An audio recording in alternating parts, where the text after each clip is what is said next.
Yun guys, magandang gabi guys. Pero para sa akin, di maganda itong gawin ko guys. Kanina pa ako na-stress dito sa booking ko guys. Galing to ng Guagua. Pero ang drop off niya nakapin lang sa Plaza ng Dinalupian. Pero ang totoo niya palang pin location ng drop off dito sa Palian, Hermosa. Okay. Ngayon, iningi ko yung full address ni ma'am, yung totoong address niya. Hindi naman masal sa mapa. Hindi ko alam kung bakit. Eh yun, nagtanong-tanong na lang ako. Kanina pa ako nagtatanong-tanong dito. Pero buti, mabait si ma'am. Sabi, dagdagan na lang daw niya. Dagdagan na lang daw niya yung bayad sa akin. Dahil daw nga sa abala. Ayun, sana all good yung idagdag ni ma'am. Sakit ang mata ko sa ligabok. Ang daming truck. Oh yun, sige guys, abangan natin guys kung magkano yung idadagdag ni ma'am. Let's go! Lala mo ma'am? Ayun, nakita rin tayo ma'am. Layo na. Hindi, ang nakapin kasi yung sa ano lang eh. Oo, hindi. Pero kanina yung sinabi yung full address nyo, hindi rin masal sa mapa. Hindi ko rin alam kung bakit.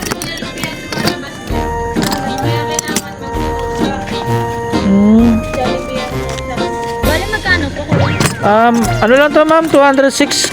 Kayo na lang po bahala kung magkano pong. Lord, please, testing mo ako. Bigyan mo lang ako 50 million. Titignan ko lang kung magbabago yung ugali ko. Aray ko po. Hingi na lang yata akong bigas na guys. Ano? Hindi sila ng bigas.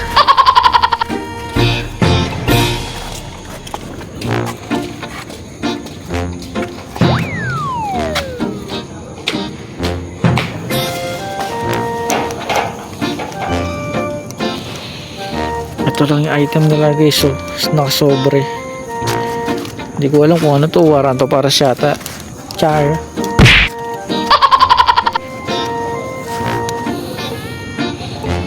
Bago pa yung sasakyan nila oh. Rich kid. Grabe. Kanina ko pa hinahanap to. Siguro kanina pa ako nagpapaikot-ikot dito. Ano, may 15 minutes siguro ako nag-ikot-ikot dito kakatanong. Paiba-iba rin kasi yung mga tinuturo ng mga tao dito eh. Parang nantitrap yata yung mga pinagtatanong ko eh. Pinagtatanong ko kasi mga tricycle driver. Eh paiba-iba yung tinuturo nila. Palayatan nila Maxima ko o Joyride. May mga sigalot kasi sa mga tricycle driver at saka sa mga MC taxi rider eh. Kaya nadadamay tuloy yung kapugian ko dito kay Lalamog. What? Char. Ito ma'am. Ma'am, ano to ma'am? Ano to pares? Ay, char. Sige na, thank you ma'am. Ay, okay na to ma'am. Sige ma'am, thank you po. Doon natin bulat-latin guys kung magkano yung binigay. Nahihiya akong ano eh, bulat-latin eh.